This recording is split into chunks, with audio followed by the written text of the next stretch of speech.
Alrighty, today we are going over what your plumbing business needs, what type of coverage your plumbing business needs to have a well-rounded insurance plan to make sure your business is properly protected. So number one, every plumbing business needs a general liability policy. It helps protect your business from any sort of damage to someone else's property or any bodily injury damage you might be responsible for.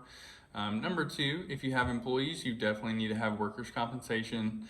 So the workers' comp, it is going to pay if any of your employees get hurt while they are on the job. It's going to pay all of their medical bills and lost wages and all that good stuff. Commercial auto seems pretty straightforward. Every plumber or plumbing business needs to have a commercial auto policy, as well as business personal property coverage. So covering anything from the building that you're in to the tools you use to computers, things of that nature.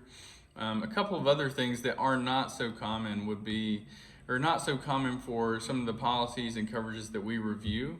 But something we definitely recommend is having an installation floater. So this will essentially cover the materials that you are using to install in a home or a commercial property until they are fully installed. So if something happens to them during the course of installation, they're going to be covered.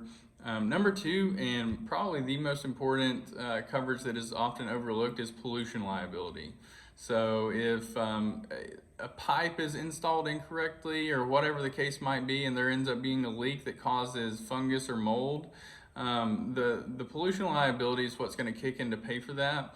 Also, if you are digging in the ground and do not locate a service line underneath and there is some sort of leak that stems from that, that's where the pollution liability will come into play. This is something that's not going to be covered on the general liability policy, so that's why we definitely recommend to have that.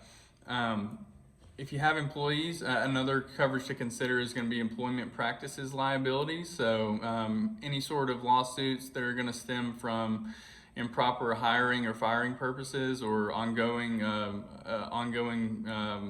work environment issues. The EPLI coverage is what is going to pay to settle those claims and defend you if anything is ever brought forth against you. And then something else is a business service bond. So, a fidelity bond, for instance, is very, very inexpensive. And if your employees were ever accused or caught stealing from someone else or something of that nature, that's where that business service bond would come into play. So there's a lot that goes into having a very good coverage plan for a plumbing company, especially here in Georgia. We would love to help you navigate the waters there. We do a great job at putting these coverage plans and building these plans out for the plumbing companies that we do represent. And we do it all with your bottom dollar in mind. So give us a call. The Roberts Insurance Group, 678-250-8133.